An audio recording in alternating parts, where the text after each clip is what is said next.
Welcome to ચેતુસ kitchen. આજે આપણે બનાવીશું હવેજીયો રોટલો। એના માટે આપણે જોશે અહીંયા બાજરી અને જુવારનો લોટ લીધેલો છે। એટલે 2 ભાગનો બાજરો અને 1 ભાગની જુવાર, એમાં અમે લોટ દળાવેલો છે। તમારે જેવી રીતે ઘરમાં લોટ હોય એ પ્રમાણે તમારે લોટ લેવાનો બાજરાનો।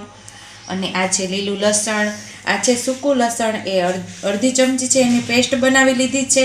અને આ છે મેથી, એટલે કે મેં મેથી ધોઈ અને પાણીમાં રાખી છે। અને આ છે લીલા ધાણા, એ પણ ધોઈ અને સરસ પાણીમાં રાખ્યા છે। બાકી આપણે મસાલા જોશે અને લોટ બાંધવા માટે કે મસળવા માટે પાણી જોશે। તો ચાલો આપણે હવેજીયો રોટલો બનાવવાની તૈયારી કરીએ। તો પહેલાં આપણે લોટ ચાળી લેશું।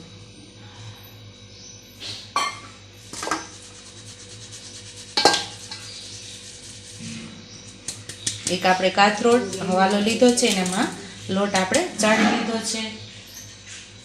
હવે બધા આપણે એમાં મસાલા કરશું।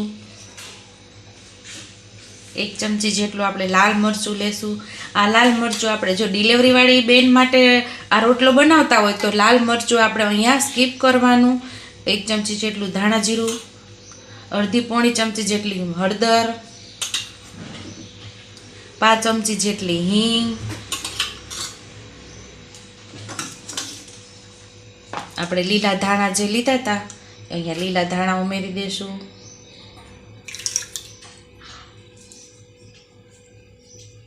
આ મેથી લીધેલી એ પણ અહીંયા આપણે ઉમેરી દઈશું।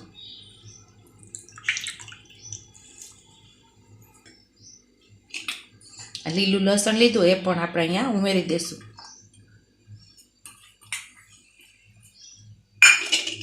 આ સૂકું લસણ છે અડધી ચમચી જેટલું આપણે વાટી લીધું છે ખાંડણીમાં, એ પણ અહીંયા આપણે ઉમેરી દઈશું।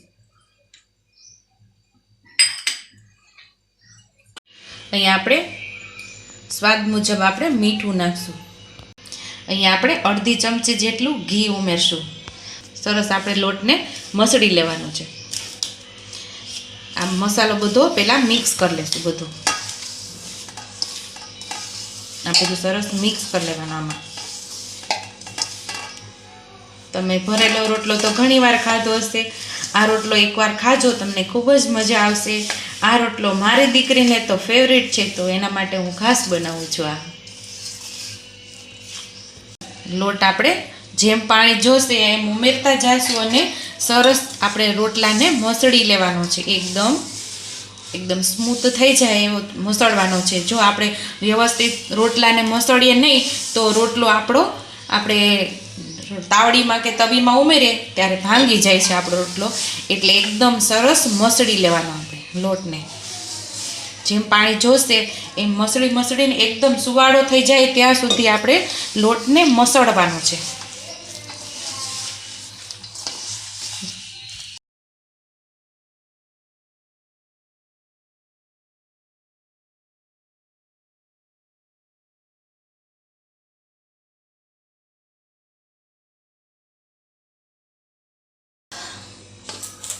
આવો એકદમ મસળીને આપણે સુવાળો લોટ થઈ જાય ત્યાં સુધી આપણે મસળવાનો છે। જો આવો લોટ સરસ મસળાઈ જાય ને એટલે આપણો રોટલો જરા પણ ભાંગતો નથી, એવો સરસ રહે છે આપણો રોટલો। ઉઠલાવતી વખતે સરસ જો મસળીએ નહીં તો આપણો રોટલો ભાંગી જાય છે। તો હવે આપણે એને એક ગોળ બોલ જેવું બનાવી લેવાનું, એટલે કે મોટો લુઓ તૈયાર કરી લેવાનો। આવી રીતે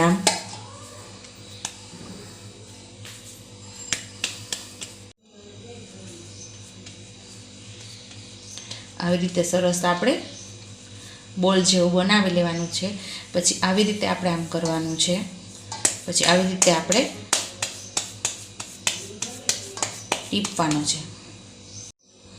હવે આપણે ધીમે ધીમે આમ ટીપતા જઈશું। પાછો સેજ પાણીવાળો હાથ કરી આવી રીતે ફરતી કોરે આમ લગાવી લેવાનું।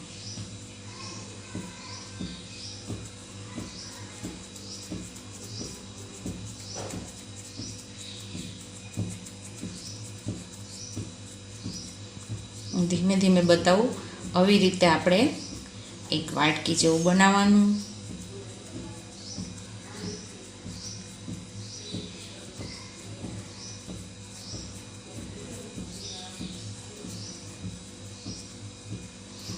પછી આપણે સહેજ પાણીવાળો હાથ કરી લેવાનો, આમ લગાવી લેવાનું બે સાઈડ, અને આપણે ધીમે ધીમે રોટલો હાથેથી ટીપી લેવાનો.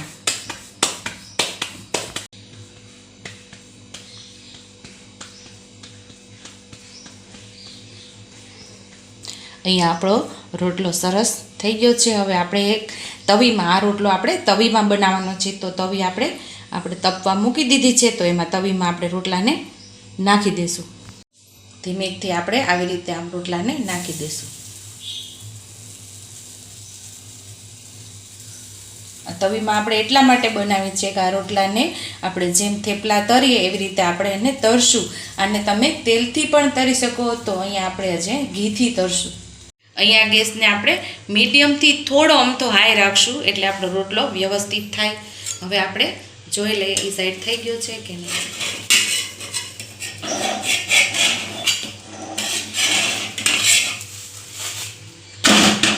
થઈ ગયો છે, સાઈડ થોડી ચેન્જ કરી છે.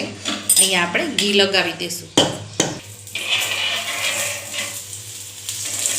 તવીની ફરતી બાજુ આપણે આમ ઘી લગાવી દઈશું, એટલે રોટલાની નીચે ઘી વયું જાય.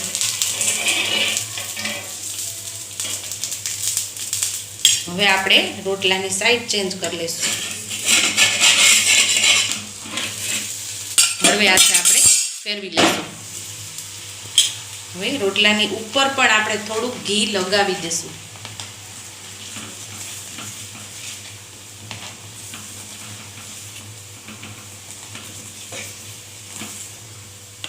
બીજી સાઈડ આપણે ચડવા દઈશું રોટલાને. બીજી સાઈડ આપણે રોટલાને ફેરવી દીધો છે. એમાં પણ આપણે તવીને ફરતી બાજુ ઘી લગાવી લઈશું અને રોટલાને આપણે બીજી સાઈડ ફેરવી લઈશું.